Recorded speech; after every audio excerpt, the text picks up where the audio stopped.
अस्सलाम वालेकुम गाइस, मेरा नाम है अली और मैं अपने channel daily horror stories bye Ali से आपके सामने मौजूद हूँ। मुझे उम्मीद है कि आप लोग जहाँ पे भी मौजूद हैं खैरियत से हैं, खुश हैं और कामयाब हैं। अगर आप लोगों ने अब तक मेरे चैनल को सब्सक्राइब नहीं किया तो मैं आपसे रिक्वेस्ट करता हूँ कि इस चैनल को सब्सक्राइब कर लें। हो सके तो अपने जानने वालों में, अपनी कम्युनिटी में इस चैनल को शेयर कर दें। अगर आप अपनी स्टोरी शेयर करना चाहते हैं, आप ईमेल कर सकते हैं, व्हाट्सएप कर सकते हैं, अपनी आवाज़ में रिकॉर्ड करके शेयर कर सकते हैं। अच्छा गाइस, आज की ये जो स्टोरीज़ हैं बड़ी ही इंटरेस्टिंग स्टोरीज़ हैं और इन स्टोरीज़ में जो सबसे पहली स्टोरी है, ये स्टोरी मिस निदा नसीम ने कराची से शेयर की है। ये बताती है कि कराची की एक बहुत बड़ी प्राइवेट यूनिवर्सिटी है जिसका अख्तर कॉलोनी पे एक बहुत बड़ा सा कैंपस मौजूद है। तो ये 2002-2003 में वहाँ पे तालिब इल्म थी। इनका जो ताल्लुक है वो बेसिकली एक स्ट्रगलिंग फैमिली से है और जब इन्होंने उस यूनिवर्सिटी के अंदर एडमिशन लिया था तो उस वक्त तो इन लोगों के हालात बहुत ज़्यादा ख़राब थे। एडमिशन तो इन्होंने ले लिया था, लेकिन ये चाहती थी कि उसी यूनिवर्सिटी में जहाँ पे इन्होंने एडमिशन लिया है, अगर इनको जॉब मिल जाए, जैसे कि एडमिन डिपार्टमेंट में या लैब के अंदर या किसी भी जगह, तो ना सिर्फ इनकी फीस निकल आएगी बल्कि हो सकता है कि यूनिवर्सिटी आमतौर पे जो अपने एम्प्लॉयज़ होती हैं उनको डिस्काउंट भी दिया करती है। खैर, काफ़ी कोशिशों के बाद बिलाखिर इनको उसी यूनिवर्सिटी के अंदर एडमिन डिपार्टमेंट में शाम के 4 बजे से रात के 9 बजे तक की जॉब मिल गई। ये जो यूनिवर्सिटी है इसमें अब तो रात के टाइम में क्लासेस हुआ करती हैं, लेकिन उस दौर में ये लोग स्टूडेंट को बताना शुरू कर रहे थे कि हमारे पास इवनिंग प्रोग्राम भी अवेलेबल है, यानी कि इन प्रोग्रेस था और वो शुरू नहीं हुआ था।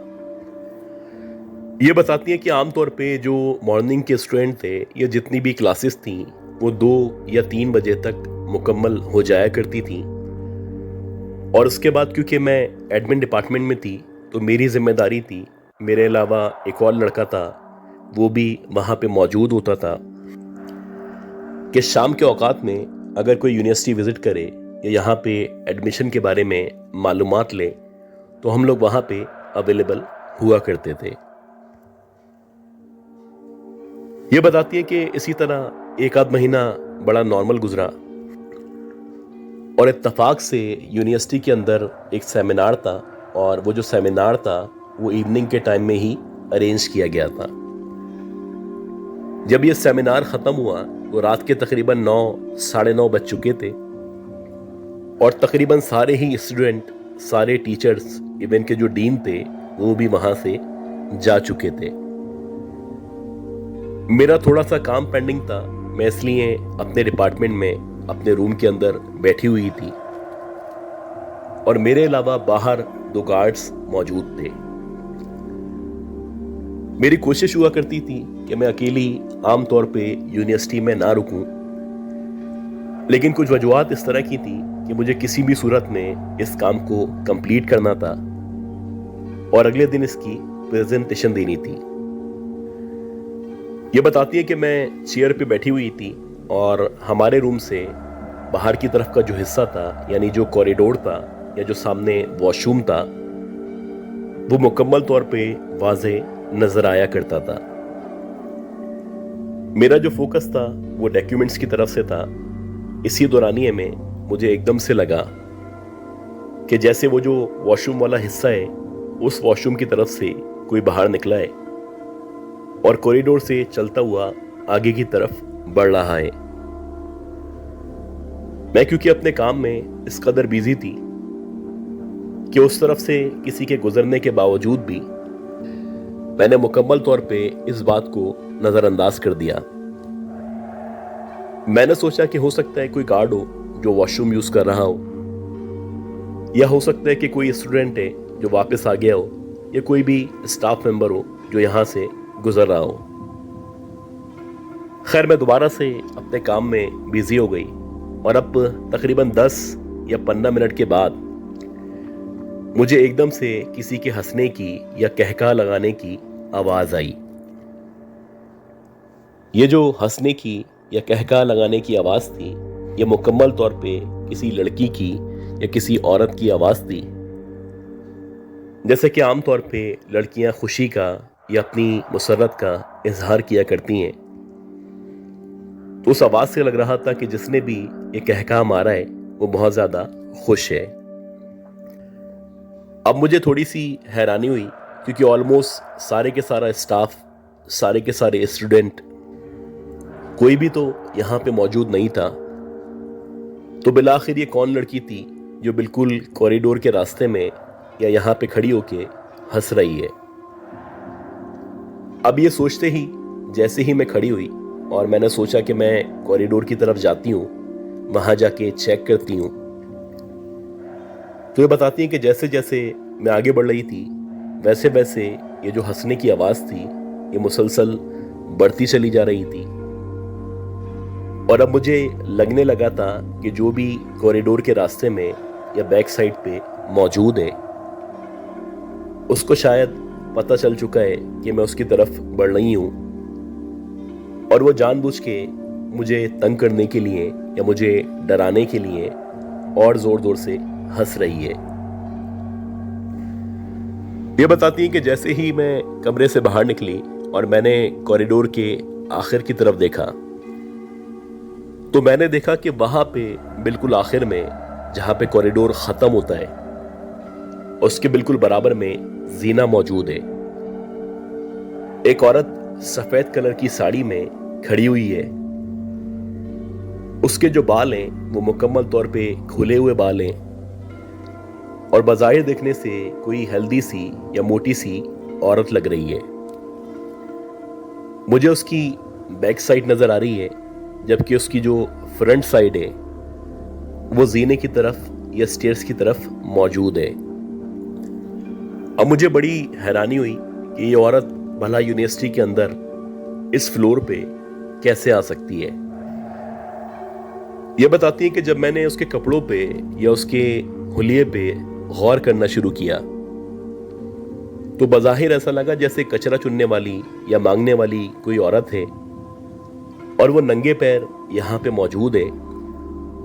उसके कपड़े बहुत ज्यादा गर्द आलूद हैं और शायद ये गार्ड से आंख बचा के या जैसे भी यहां पे ऊपर आ गई है।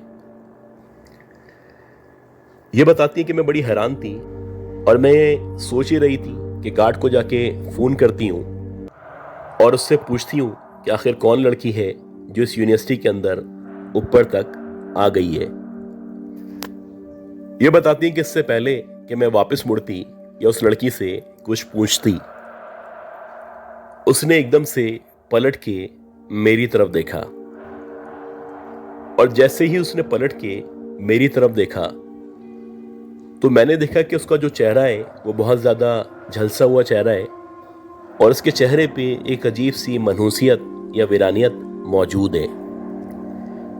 इसके अलावा उसका जो चेहरा है उसके चेहरे पे जगह जगह कट्स लगे हुए हैं और बज़ाहिर देखने से ऐसा लग रहा है जैसे कि वो एक जख्मी औरत है।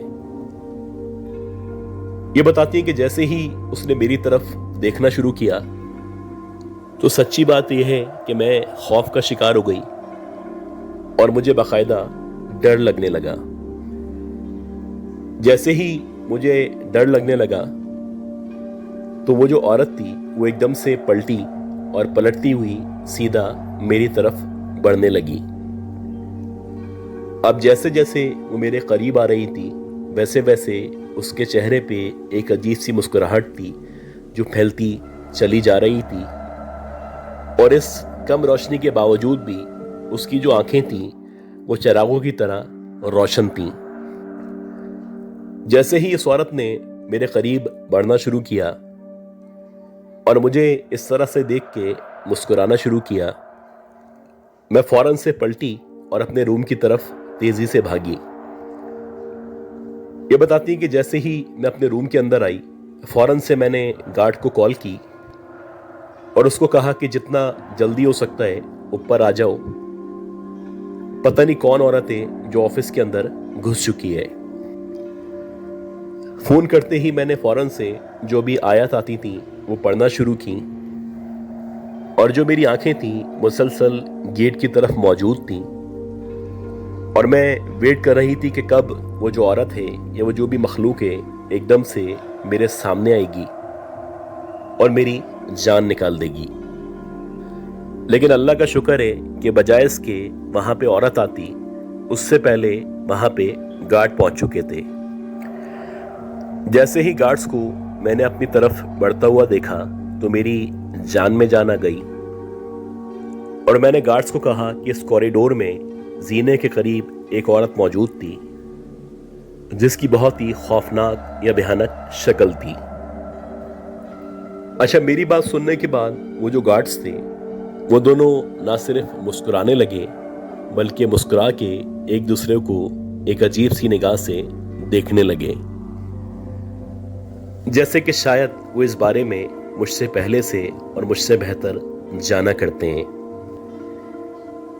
ये बताती है कि जब उन्होंने मुस्कुराया तो उनके मुस्कुराने के बाद मैंने उनसे पूछा कि क्या आप इसके बारे में या इस मखलूक के बारे में पहले से जानते हैं। तो वो कहने लगा कि मैडम जरा बाहर आए, मैं आपको कॉरिडोर में एक और चीज दिखाता हूं।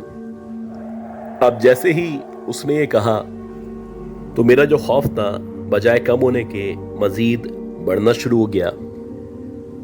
खैर, मैं उसके सामने अपने आप को संभाल के थोड़ा जज्बा दिखा के उसकी तरफ बढ़ने लगी। यह बताती है कि जैसे ही मैं कॉरिडोर के करीब पहुंची तो उसने जमीन की तरफ इशारा किया। वो कहने लगा कि जरा नीचे देखें। जैसे ही मैंने उस कॉरिडोर के रास्ते में या उस फर्श की तरफ निगाह डाली तो मैंने देखा कि उस पूरे फर्श के ऊपर किसी औरत के पांव के निशान मौजूद थे और ये जो निशानात थे ये खून आलूद थे। इनको देख के अंदाजा हो रहा था कि कोई जख्मी औरत जिसके पांव से खून रस रहा है वो यहाँ पे काफी देर तक चलती रही है। हालांकि वो जो औरत थी वो जीने की तरफ से मेरी तरफ आई थी तो निशानात सीधे होने चाहिए थे, यानी उंगलियां आगे की तरफ होनी चाहिए थी और एड़ी पीछे की तरफ होनी चाहिए थी। लेकिन उसकी जो उंगलियां थी वो पीछे की तरफ थी और एड़ी आगे की तरफ थी। ये बताती है कि मेरा जो खौफ था वो इस कदर बढ़ चुका था कि अगर मेरे माँ बाप की दुआएं मेरे साथ नहीं होती तो शायद मैं उसी दिन मर जाती। बहरहाल जैसे तैसे ये दिन गुजरा और अगले दिन जब मेरी अपने मैनेजर से मुलाकात हुई तो उसने मुझे बताया कि बेटा यहाँ पे इस तरह की चीजें नजर आती रहती हैं।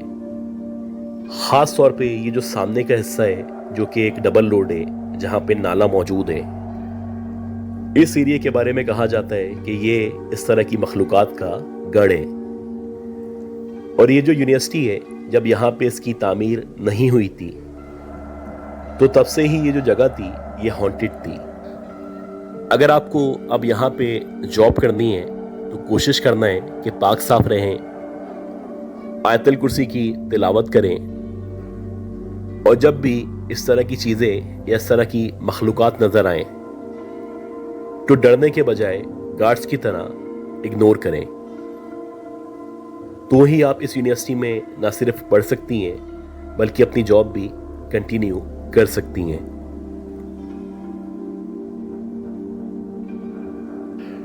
अच्छा गाइस, आज की ये जो दूसरी स्टोरी है ये स्टोरी हमें मिस मोमिना ने शेयर की है। ये बताती है कि मैं आपको पहली दफ़ा स्टोरी भेज रही हूँ लेकिन मेरे पास बहुत सारी स्टोरीज हैं जो मौजूद हैं और ग्रेजुअली मैं आपको भेजती रहूँगी। ये फ़िलहाल तो बैरून मुल्क रहा करती हैं लेकिन अब से तकरीबन 15 साल पहले जब ये पाकिस्तान में रहा करती थी तो ये जो वाक़या था ये उस वक्त इनके साथ पेश आया था। ये बताती हैं कि गुलशन इकबाल ब्लॉक 4A के अंदर इनके हस्बैंड का एक घर मौजूद था और ये जो घर था बेसिकली ये एक बंगला था, और इस बंगले के अंदर एक छोटा सा गार्डन भी मौजूद था।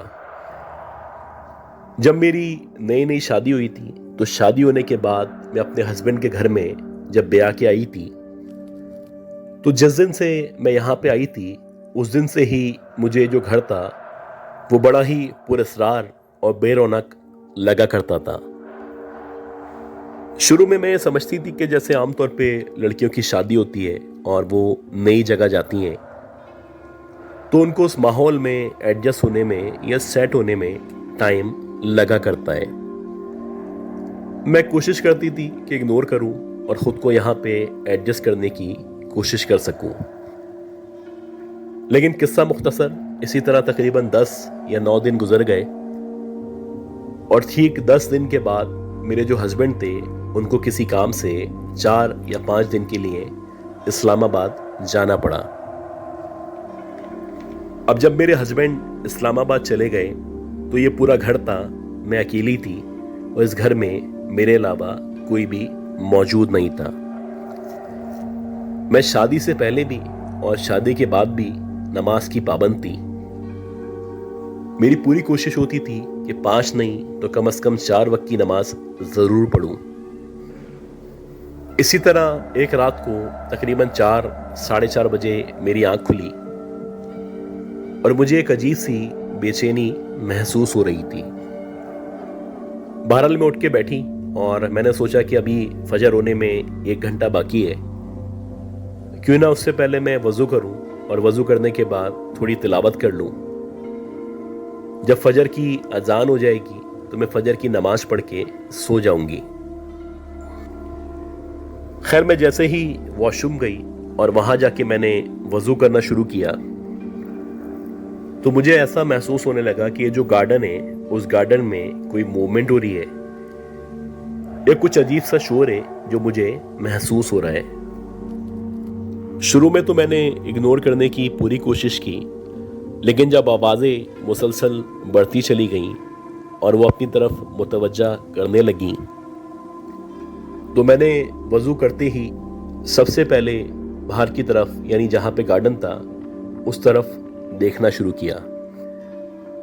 ये बताती है कि जैसे ही मैंने गार्डन में देखना शुरू किया तो वहाँ पे न कोई मौजूद था, न किसी भी किस्म के शोर का एहसास हो रहा था। हालांकि अभी कुछ देर पहले बाकायदा ऐसा लग रहा था जैसे कोई गार्डन में ना सिर्फ मौजूद है बल्कि उछल कूद कर रहा है या शोर कर रहा है। खैर, कुछ देर तक मैं देखती रही और उसके बाद मैं वापस मुड़ी। मुझे लगा कि शायद जो बराबर वाला बंगला है वहां से ये आवाजें आ रही थी। जैसे ही मैं मुड़ी तो जैसे आमतौर पे आप किसी को बुलाते हैं, इस तरह करके मुझे आवाज आई, और ये जो आवाज थी ये बिल्कुल करीब से आई थी और ऐसा लग रहा था कि कुछ फीट के फासले पे कोई मौजूद है जो मुझे अपनी तरफ मुतवज्जा करना चाहता है। अब जब मैं दोबारा से पलटी और मैंने गार्डन पे, खास तौर पे दरख्तों की तरफ देखना शुरू किया, तो मैंने देखा कि ये जो पीपल का पेड़ है, इस पेड़ का जो तना है, उस तने की बैक साइड पे एक बच्ची खड़ी हुई है जिसकी मुश्किल से 7 या 8 साल की उम्र है, और उसके जो बाल हैं वो उसके कंधों तक आ रहे हैं, और इस अंधेरे में भी उसकी जो आंखें हैं वो लाल शोलों की तरह चमक रही हैं। अब जब मैंने अपने घर के अंदर और दरख्त के तने के पीछे उस बच्ची को देखा, तो मुझे तो ऐसा लगा कि जैसे मेरी जान निकल जाएगी और मैं एक अजीब से खौफ का शिकार हो चुकी थी।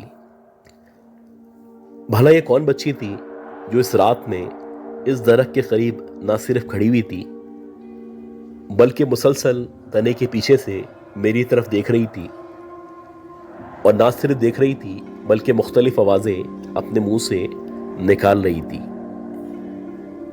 ये बताती हैं कि वजू तो मैंने ऑलरेडी किया हुआ था। फौरन से मैंने आयतल कुर्सी या जो भी मुझे आयत आया करती थी वो ना सिर्फ पढ़ना शुरू की, बल्कि जो एक सीडी प्लेयर हमारे घर में मौजूद था उस पे भी मैंने सूरह बकरा की तिलावत लगा दी।